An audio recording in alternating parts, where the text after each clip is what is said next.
Thank you. Thank you for inviting me to the Malaysia Carbon Market Forum 2025. My name is Maisie Tan. I work for the Carbon Market Institute based in Australia. At CMI, we work with government, business, and our key international partners to support the development of carbon markets in the Indo-Pacific region. But I'm a Malaysian, so glad to be back to Kuala Lumpur.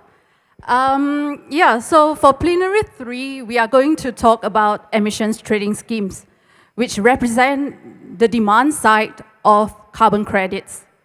And maybe, James, I will start with you. Can we have the slide on, please?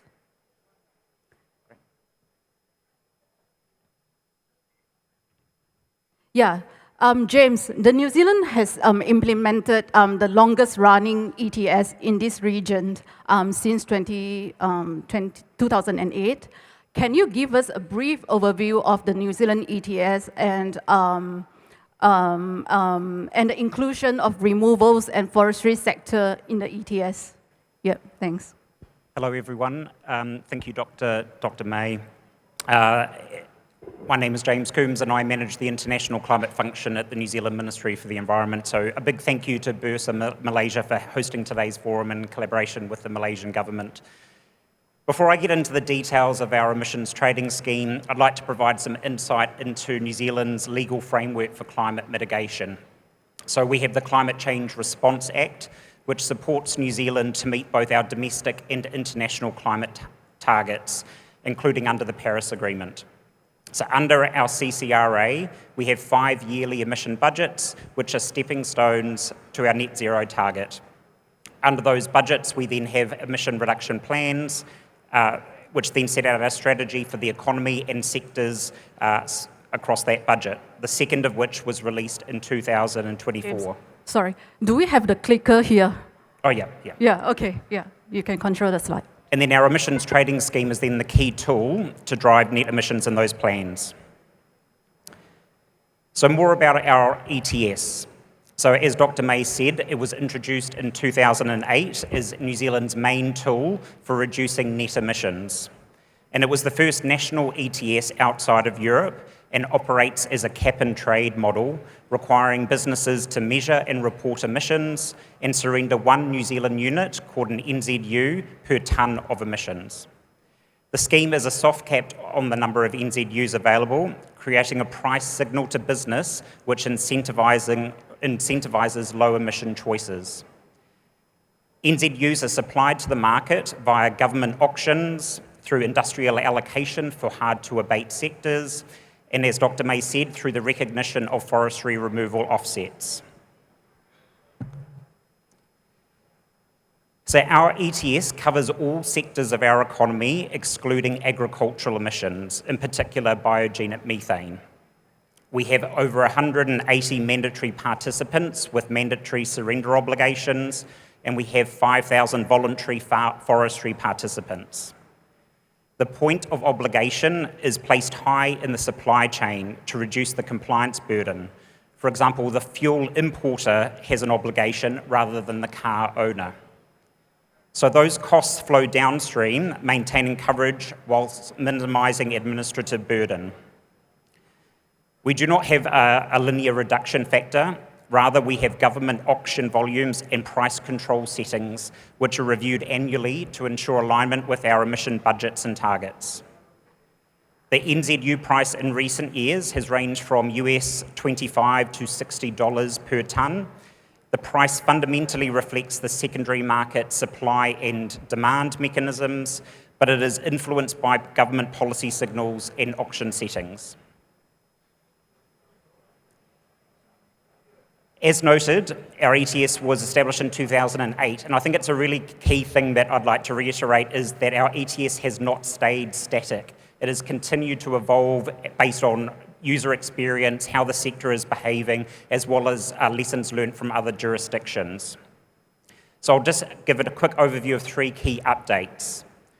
The first is around our ETS auction setting decisions. So under the Climate Change Response Act, we have a legal requirement to ensure the auction volumes and price control settings continue to align with our emission targets. This is achieved through annual reviews of our auction regulatory settings. Before the government makes a decision on these settings, it receives advice from our independent Climate Change Commission, who provide underlying analysis for the government to consider. The recent focus of ETS policy has been about ensuring stability and confidence in our carbon market and reducing the legacy stockpile of units by restricting auction volumes. This intends to provide greater certainty around meeting future emission budgets. The second area of update is on market governance. This program of work addresses key risks in our secondary market with light touch, low cost regulations, and it seeks to improve the transparency and integrity of our market to support better decision making and build market confidence. So the key changes we're making through to our legislation include requiring trading platforms to report and record price and volume data to the Ministry for the Environment. We will be requiring market participants to record trading information into the ETS register. We will be introducing market conduct obligations into the CCRA, prohibiting price manipulation and misleading conduct. And lastly, we'll be allowing monitoring agencies to obtain information from market participants and share relevant information with one another. And then the last update is on our industrial allocation policy. So industrial allocation is New Zealand's approach to managing emissions leakage risk.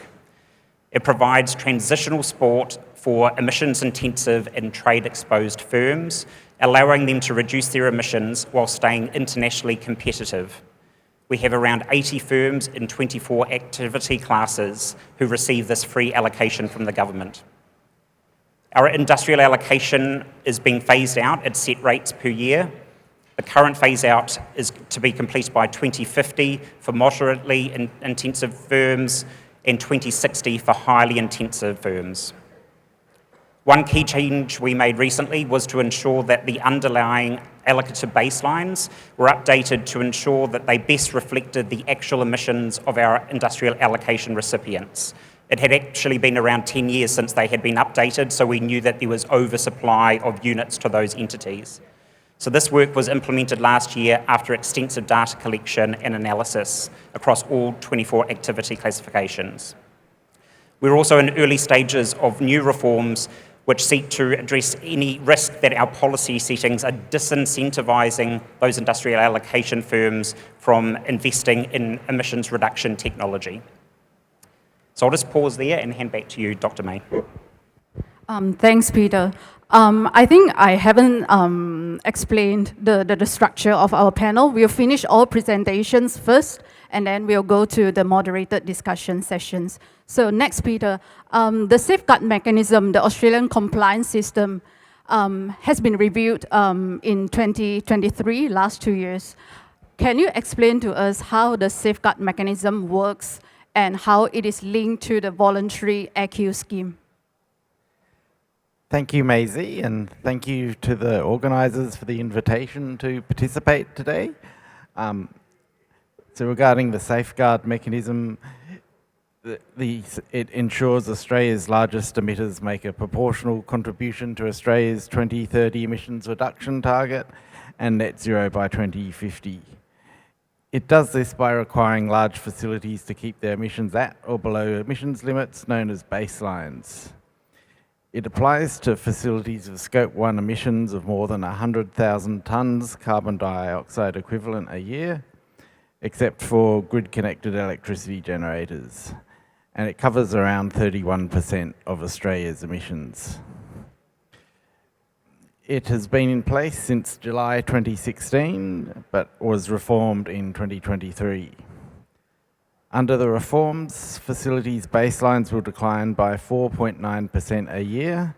This is a trajectory consistent with Australia's 2030 emissions reduction target. The reforms also provide for safeguard mechanism credits, also known as SMCs, to be issued to facilities with emissions below their baselines. Covered facilities can meet their baselines by undertaking on-site abatement or by surrendering domestic carbon credits, which could include SMCs or ACCUs. It does not provide for the use of international offsets at this time. The latest year of data shows that gross safeguard covered emissions fell by 1.9% in the last year, and net emissions fell by 7.3%. Australia recently announced its NDC of 62 to 70% below 2005 levels in 2035. The safeguard mechanism will be reviewed in 26-27 and will play an important role in delivering Australia's 2035 target.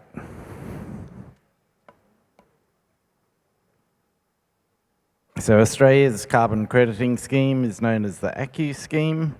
It's a voluntary scheme, but backed by legislation that provides incentives for landholders, communities and businesses to adopt new practices that reduce or sequester emissions. They can earn Australian carbon credit units, or ACCUs. It started in 2011. It has over 2,300 active participants and over 169 million ACCUs have been issued since the scheme started.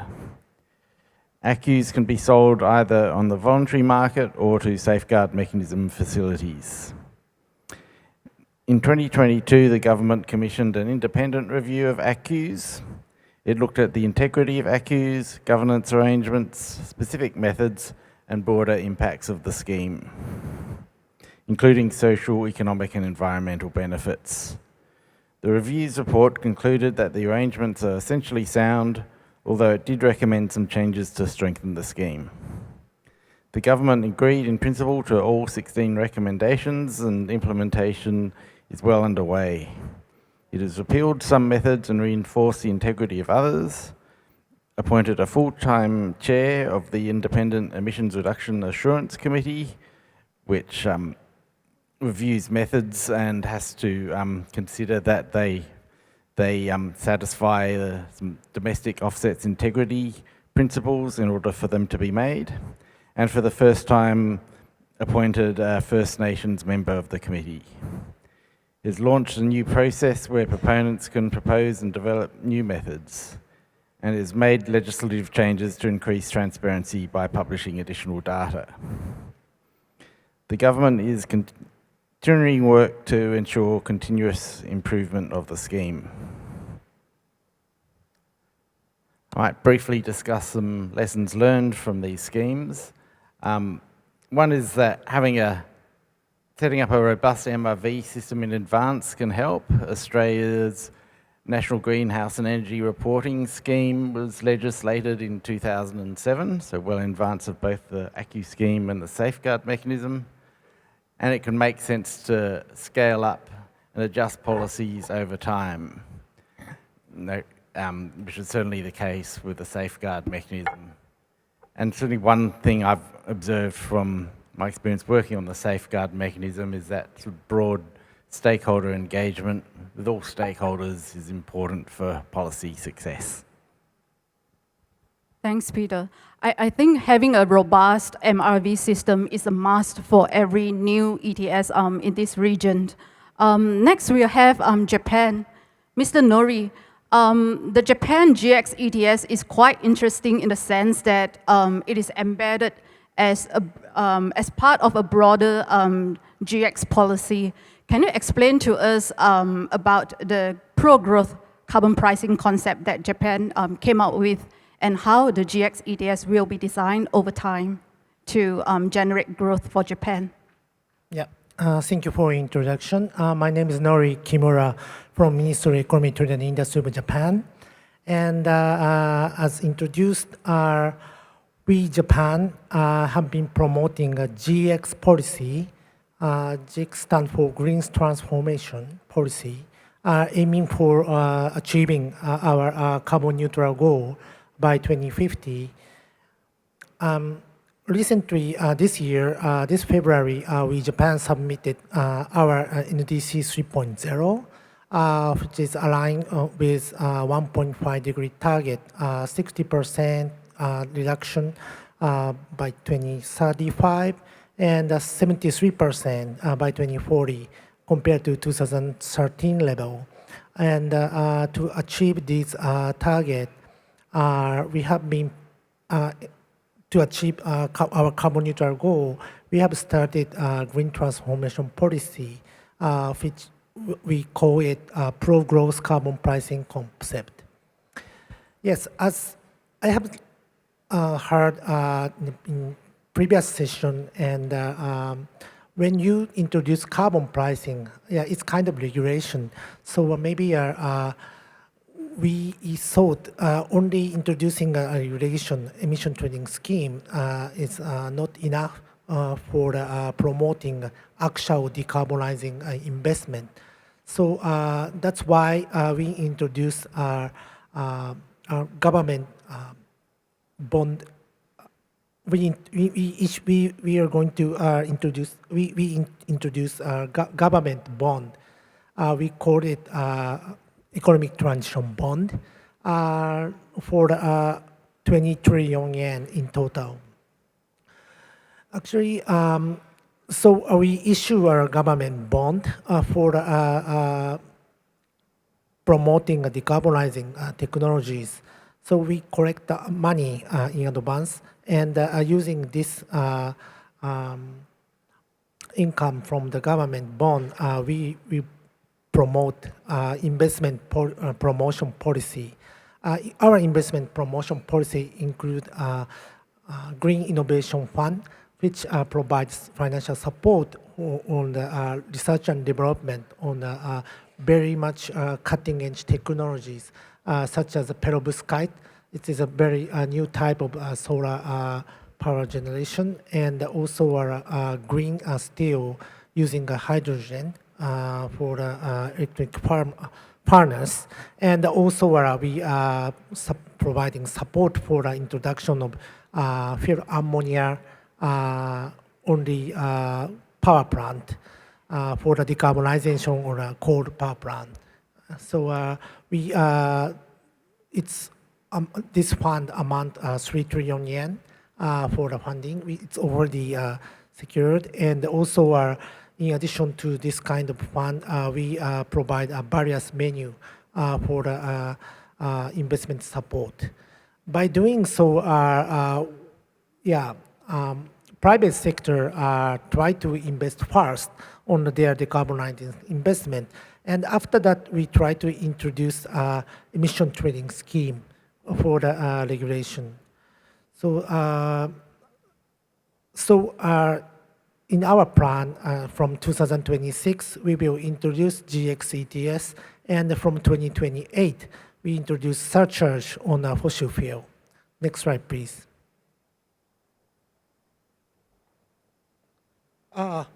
Sorry, I have to. I'm sorry about that. So this is, but I said we will introduce a GX ETS, but it's not start from scratch. We started from 2023 a voluntary scheme on the GX ETS. We call it GX League. Under this GX League, over 700 companies have made pledge of their emission reduction target by themselves. It's not top-down emission allowance issuance, but private companies voluntarily pledge their target for 2030. So by doing so, we invited so many Japanese companies which account for about 60% of Japan's emission. Until 2025, we are doing this voluntary scheme, emission trading scheme, and after that, we will introduce a formal mandatory emission trading scheme from next year.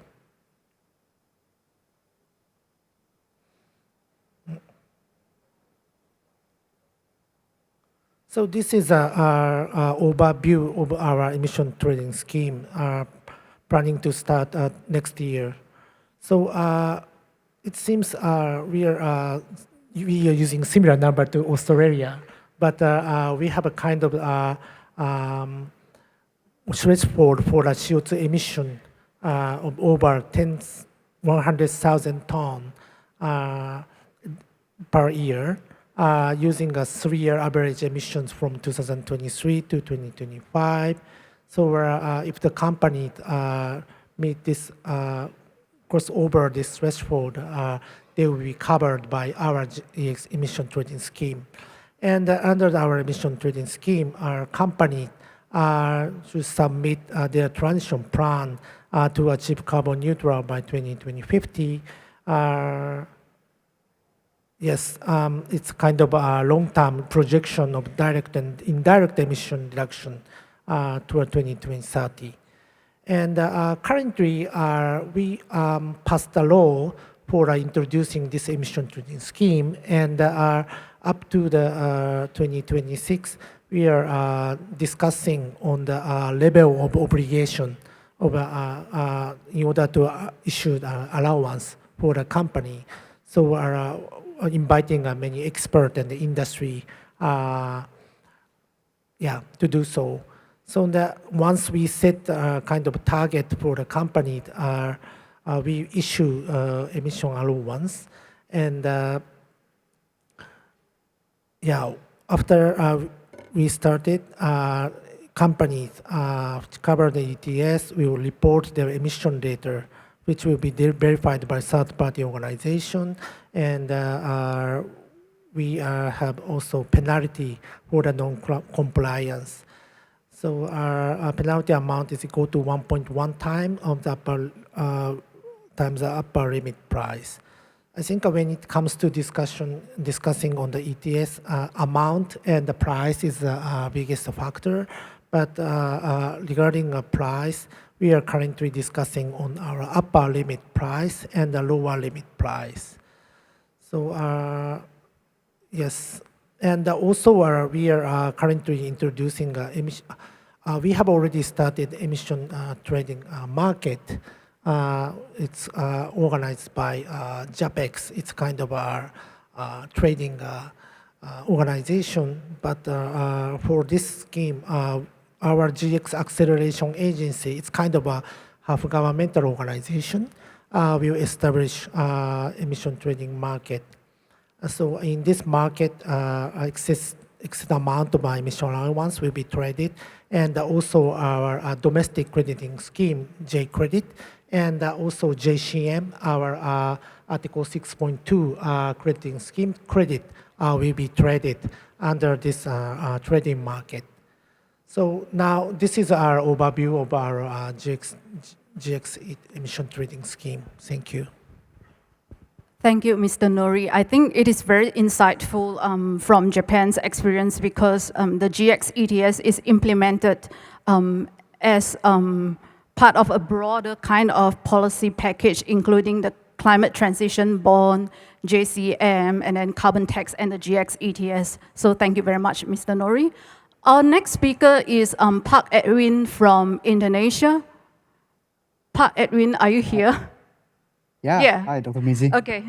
Pak Edwin, can you share with us a little bit the Indonesian experience in implementing the ETS? Yeah, of course. So I'm going to share my screen right now. Thanks so much for the opportunity.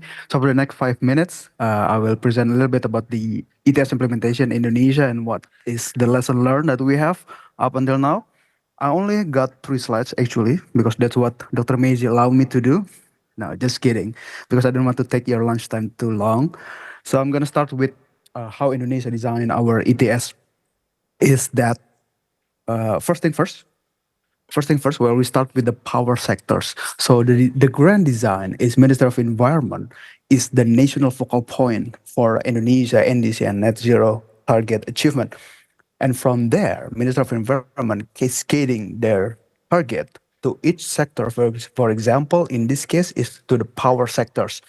Power sectors then will be handled by Ministry of Energy. At the same time, for example, for industrial sector, that will be handled by Ministry of Industrial. And since power sector is the one who is most ready in terms of data collection than sector energy has started since 2023 as the first sectors that got their ETS implemented. So in 2023, we started with 99 power plant units, and in 2024, we had 146 of power plant in Indonesia under this scheme. So I would like to focusing a little bit on 2024 data. So for the 2024, for the whole year, we got a total transaction of almost 1.4 million of ETS or allowance traded, with the total value of transaction is around 20 billion IDR, or in this case about 1.2 million US dollar. With the carbon price is a little bit low because it's still on the level of $1 to $2 per ton. And then for 2025, we start entering the phase two or the second phase. The second phase, we hope we have more power plant, more participants, and covering not only coal-fired power plant, but also gas-fired power plant. The number of participants is still subject to change. So yeah, up until now, which is October 2025, the fixed allocation has not been allocated yet for the whole sectors, for the whole power sectors in the power plant.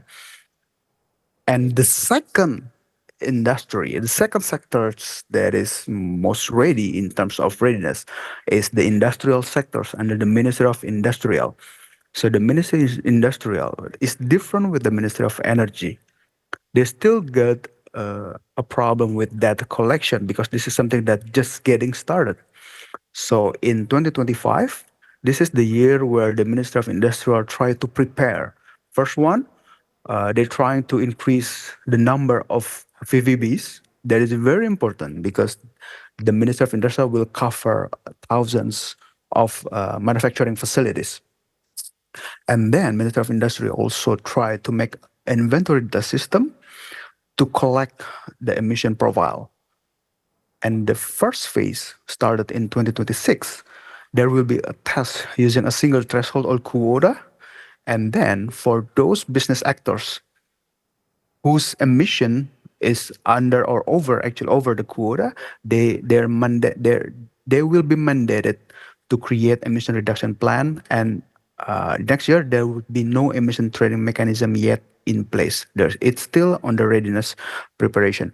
The second phase will last about 1 to 2 years after the first phase, in which now there would be a limitation, there would be allocation to the business, to the facilities, to the manufacturing facilities, and then the emission trading will be held, a piloting, but only within the manufacturing industry sectors. That is the plan anyway.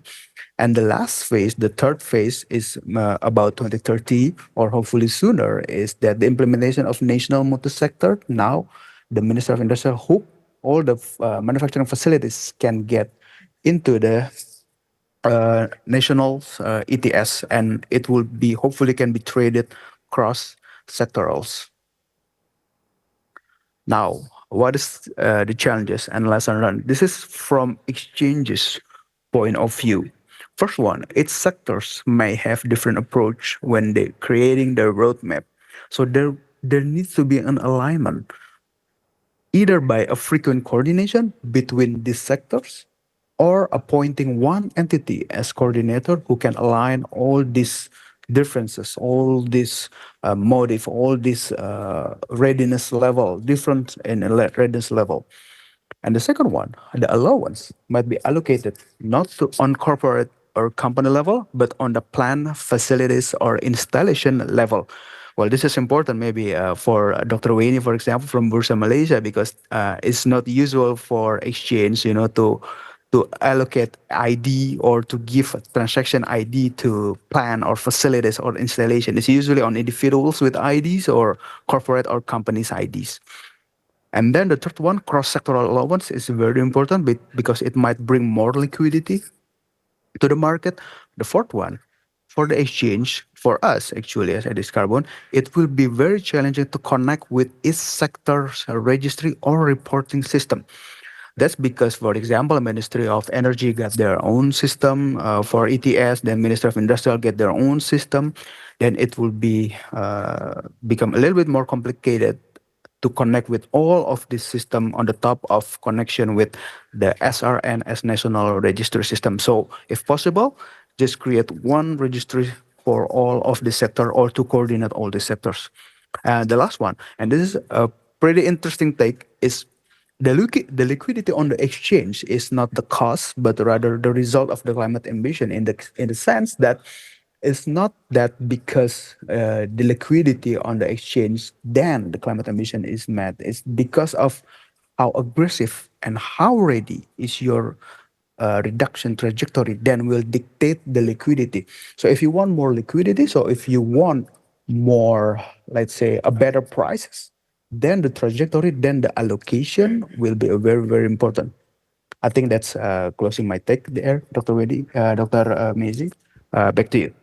Thank you very much, Pak Edwin. I think those are very important lessons from the Indonesian's carbon market. We have the last speaker before we open up for discussion. Mr. Saraf, can you tell us a little bit about the Indian carbon credit trading scheme, or the CCTS, please? Thanks. Thank you. Thank you for inviting me for this Malaysia Carbon Market Forum. Can you press the next slide, please? Yeah.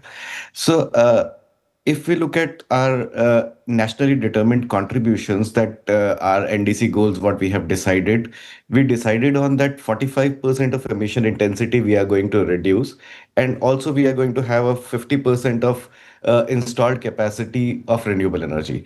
Apart from the life mission, which says that how we can actually live with sustainable point of view, that instead of using a plastic bag, we should use a cloth bag which can be recycled. So these kind of approaches we followed in our nationally determined contributions or NDC goals.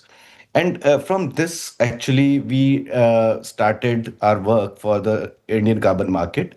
And in 2023, December 22 to be precise, we actually amended our Energy Conservation Act, where we got powers to develop Indian carbon market, or we are calling it as carbon credit trading scheme. And in June 2023, we notified first notification where we said that we will have a compliance market for the industries, where we are going to give uh, targets to the industries. So then in December 2023, we had another notification where we included a voluntary carbon market as well, so that other players can also participate in the program. So right now we have two kind of mechanisms. One is the compliance mechanism, which is a mandatory market, and the offset mechanism, which is a voluntary market. Then subsequently, we released various documents. For example, we published detailed procedures that how these markets will actually evolve, and then various other documents like VVBs, as others are saying, we are calling them as ACV, that is accredited carbon verification agencies, and these how these will be accredited in India. All those things we published all those documents, and so far our market is running. We'll see in detail. Then to oversee this market, if you'll see on the bottom right corner of the presentation, there is a overall institutional framework of the mechanism, that how this mechanism will look like. That we have a national steering committee which is chaired by secretaries, that means the top bureaucrat of the two ministries, that is Ministry of Power and Ministry of Environment. Both the ministries are actually spearheading the program. And then Bureau of Energy Efficiency, where I work, is actually the administrator of the scheme. That whole scheme is being developed, all the detailed analysis and all the procedures, everything we are developing. Then because this needs lot of coordination with other ministries, so we are having more than, I'd say, 15 or 16 technical committees for different sectors. For example, if we will talk about steel sector, we have a separate technical committee for steel. Or even when we are talking about voluntary markets, we have a separate technical committee for the offset mechanism. So like that, we have number of technical committees who actually discuss on the nitty-gritty of all the aspects of every program, and then we present it to the national steering committee, where it is approved, and then it will go to the minister level approval. So that's how all the things are working. Then in whole program, we have a registered entity like a participants of the program, that these participants are again divided into two segments, like obligated entities and non-obligated. So the people who will get targets in compliance mechanism are obligated, and the other remaining, anybody who is participating, whether they want to develop their projects or they want to buy certificates, are called as non-obligated entities. And then registry, and we will have a single registry in India, so which is taking cue from the Indonesian's presentation, but we have single registry. Then we have three exchanges as of now: Indian Energy Exchange, Power Exchange of India Limited, and Hindustan Exchange, which will actually work. And then trading regulator is there, that so that there is no speculation in the market, and all those things are controlled by the trading regulations regulator. Next slide, please. So, first area is compliance mechanism, where we have obligated entities where we are giving targets. Now, major difference from other ETS and CCTS or compliance mechanism is that ours is not in terms of absolute emissions, or we are not giving any auction or allocations in our program. We are saying that this is your baseline emission intensity, that in terms of tons of CO2 per ton of the product, and then you have to come from X to Y position. And if you will reduce your X to Y, you will not get anything. If you will reduce less than your Y, which is the target emission intensity, then only you are going to get carbon credit certificates, which is shown in the bottom right corner. And we are covering scope 1 and scope 2. As of now, scope 3 is limited. We are covering so that any changes in scope 3 is there, that is covered. But otherwise, primarily, we are focusing on scope 1 and scope 2 emissions. Then this is a unique scheme, as I said earlier, that two ministries are involved. So two acts are also involved in this: Energy Conservation Act and Environment Protection Act. So all the whole scheme is developed under the Energy Conservation Act, and the targets which are being published are under Environment Protection Act. And every year, every industry has to achieve their targets, and they have to submit their reports. But what we are doing, so that they can get ample time to implement, so we are giving targets in terms of 3 years phases. That, for example, right now we have issued just now till 2027, and 27 onwards it will be 3 years cycle, that 27 to 30 we will give issued targets for every year, so that they have the pathway that how they are going to implement their technology implementation they can do. Uh, but the most critical issue in any of the scheme is that allocation, for example, as discussed earlier, or how we are going to define targets. And to do that, what we did, and if you will see on the right top corner of the presentation, that how we actually calculated our targets is, first we assessed what is the actual implementation or baseline emission intensity of each plant, and then we calculated how much actually potential is available for each plant. For example, potential means what kind of technology is available, what kind of fuel switching is available, all those kind of options we explored. And we looked at the technology which is right now available. We have not included as of now that CCUS kind of things they can actually implement right away. So that will be done after 2030. So any technology which is having a marginal abatement cost of less than, I'll say, 15 to $20 per ton of CO2, we included all those technologies for implementation so that actually they can implement. And based on that, we calculated targets, and which is in the range of around 15 to 20% of improvement by 2030. So which is substantially, I'll say, difficult target, but not impossible kind of thing. So all those things we calculated, and with the use of marginal abatement cost, we actually defined where actually they are going to land. And this is very unique because every target is not same. That can't say that cement, if we have 150 plants in cement sector, every unit is having a different target because their baseline is different. So depending on the potential available in the every industry, we gave targets accordingly. So lot of calculations and analysis we did for calculation of targets. Next slide, please. Uh, then in case of offset mechanism, this is, I'll say, comparatively a simpler mechanism where which is a project based. Earlier one was on the I'll say industry based or plant based approach, but this is a project based approach that what exactly you can implement. For example, if you are implementing a RE project with battery storage or hydrogen project with electrolysis process, all those kind of projects you can implement within your plant or outside plant boundary, or even when you are not a non when you are not an obligated entity, you can do this. So in this project based approach, we are developing a baseline, that what is the existing baseline, and then according to that, whatever you have implemented, whatever delta is there, we are going to issue carbon credit certificates.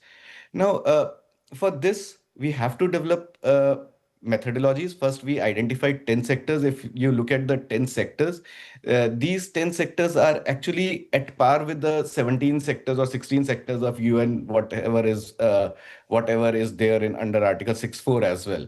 So, for example, energy or renewable energy, clubbed into one as an energy industry. If you look at chemical industry was separate, mentioned in the UN documents, then we clubbed into one. So like that, now we have 10 sectors. And under these 10 sectors, right now approved approved methodologies, like 9 approved methodologies we have, right from RE with storage component. Uh, Vanilla RE is not included in our program. Then hydrogen through electrolysis or through biomass. Even we have a forestry projects like mangrove forest, or except wetland if you have a wasteland there. So these kind of projects we have included. And we are also working on 14 different other methodologies. For example, right from transportation to fuel switch of to hydrogen fuel. And then we are working on CCUS, we are working on bioethanol, we are working on CBG, that is a compressed biogas. All those kind of methodologies we are working, and these will be published in near future.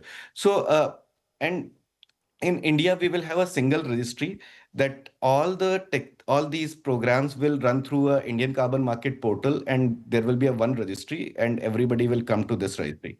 And this registry will also have a linkage with Article 6.2. If say we have just signed an MOU with Japan, and this Indian carbon market registry will have a linkage with Japanese registry, so that any uh, issuance will happen under Article 6.2 also in this portal, and then it will be transferred to the international wherever Japanese or any other country's registry.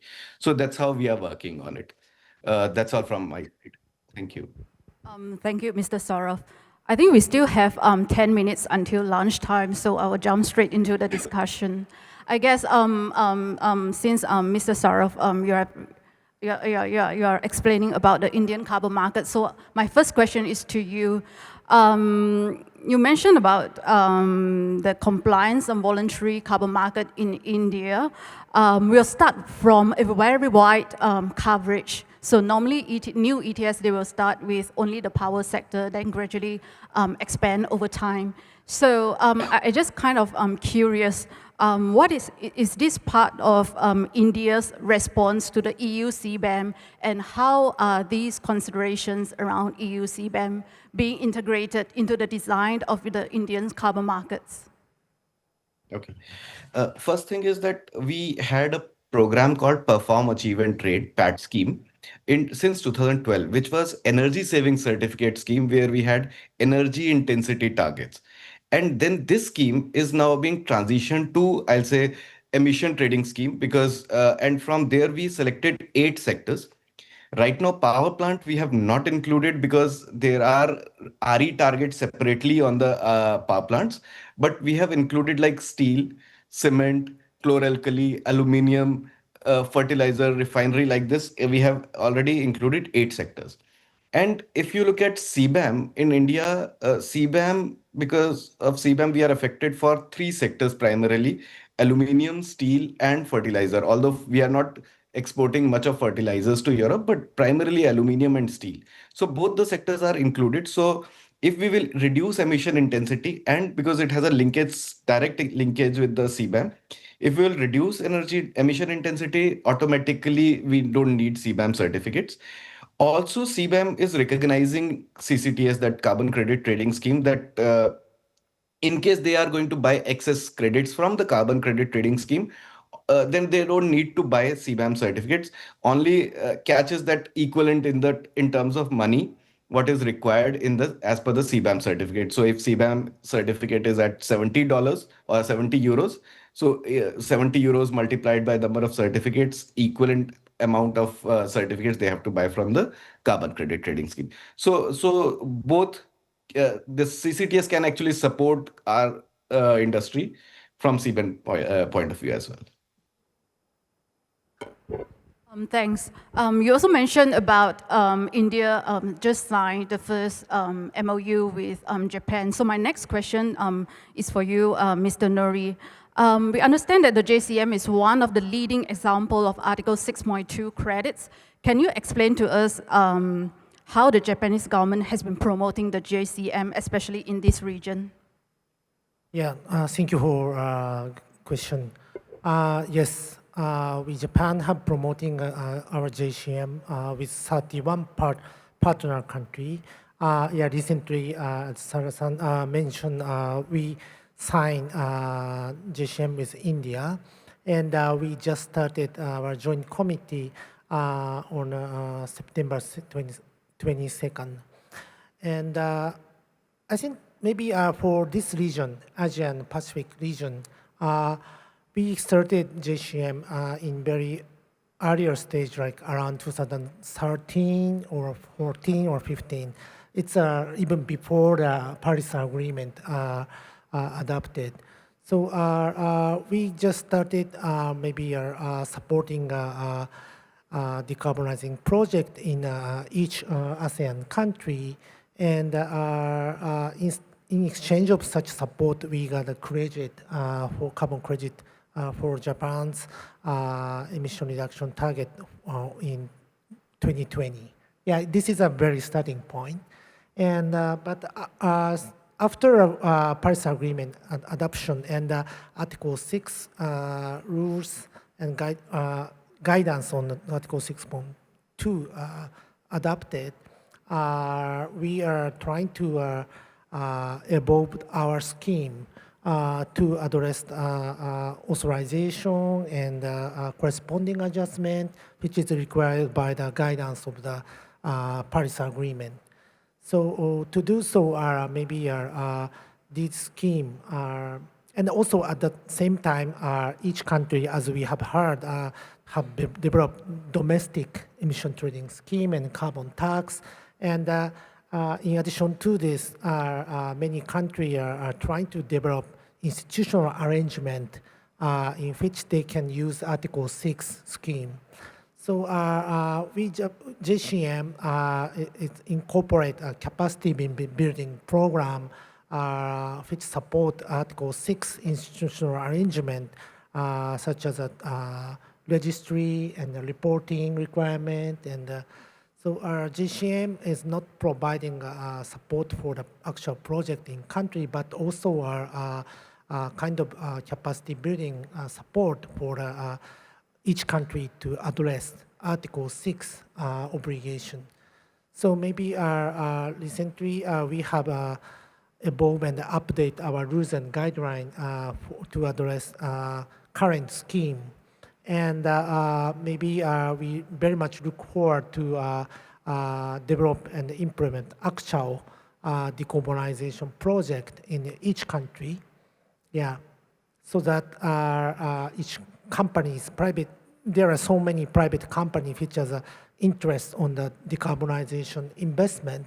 So if they can use our scheme and Article 6 scheme, and if they promote more investment, that would be great.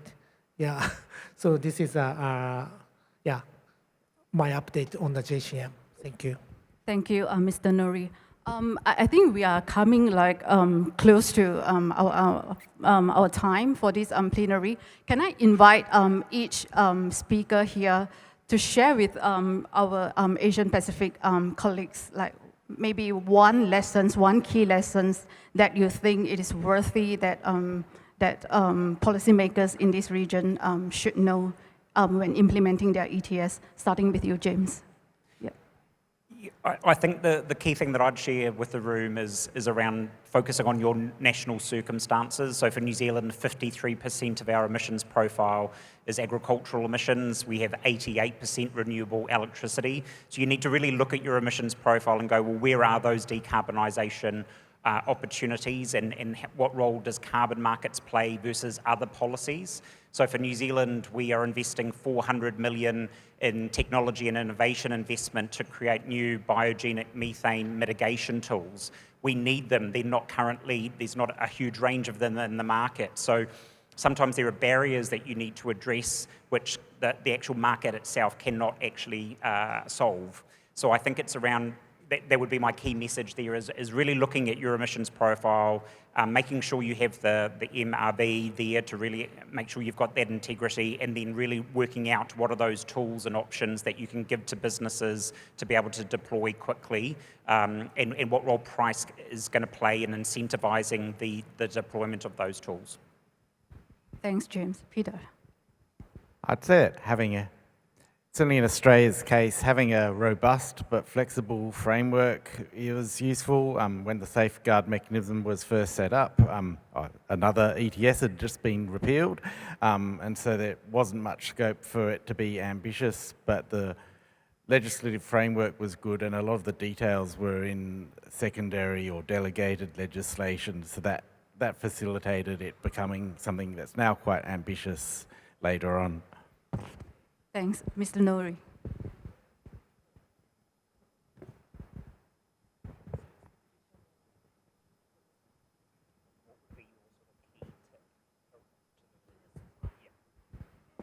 Sorry, thank you for asking this. Yes, we are, as I explained, we are just in the starting point of the introducing the emission trading scheme. So we have conducted so many stakeholder consultations. And as I explained, we started with a voluntary participation private sector, but from next year, we will start very much a mandatory scheme. So we are currently discussing with very heavy consideration on introducing regulation. So maybe but from next year, as we will introduce emission trading market itself. So and this will affect our Article 6.2 collaboration, such as JCM, because that means private sector want to invest more on the project abroad to acquire their carbon credit for the use of achievement of their individual target. So maybe my take here is domestic and international is interlinked very strongly. So we need to do our best in parallel, checking with each side development. Yeah, this is my lessons learned in my daily life. Thank you. Thanks. Pa Edwin? Yeah, I mean, my key message here is that we need to learn from the existing cases that have been there for a long time. EU, for example, Korea, South Korea, for example. And then don't be afraid to learn from our own mistake, because we will stumble in designing this thing. And that's why we have to move fast, actually, and then try to readjust and adjust again. And of course, the second one and my last message is that we need to be careful, because ETS implementation can impacting your economy as a whole, power price, manufacturing prices, and product prices. So that's why the government, the policymaker, needs to be careful how to avoid the green inflation coming out of ETS implementation. So I think that's my message. Dr. Messi, thank you. Thanks. Mr. Saurav. Most of the people have actually said, but I will add two brief things: that how you are collecting your data. That is very important, that if you can't collect your data properly, then whole analysis will go haywire. And second thing is that how you are actually ensuring liquidity in the market, because even if you don't have liquidity, or if sales of credits are not happening, then probably it will have a ripple effect that people will not implement further projects. So apart from all the things which everybody said, these two additional things are also important, that how you are collecting your data, analyzing it, and how you are using it, and then how you are actually managing liquidity in the market. Thank you. Thank you. Thank you for, to all the speakers. I think just a summary, what we get from this plenary is that for countries like Malaysia who are considering the ETS for carbon pricing, I think it's important that we pay attention to creating a very robust inventory system. And then we also need to pay attention to stakeholder consultation and engage the private sector to get the buy-in, and then considering how we are going to balance between domestic and international carbon markets and use them strategically to our own benefits and own national circumstances. And of course, from Park Edwin, like we need to pay attention as well, considering the impacts on our economy and our energy costs, especially in these very turbulent geopolitical tensions conditions. So can you join me in thanking the panelists today? Thanks.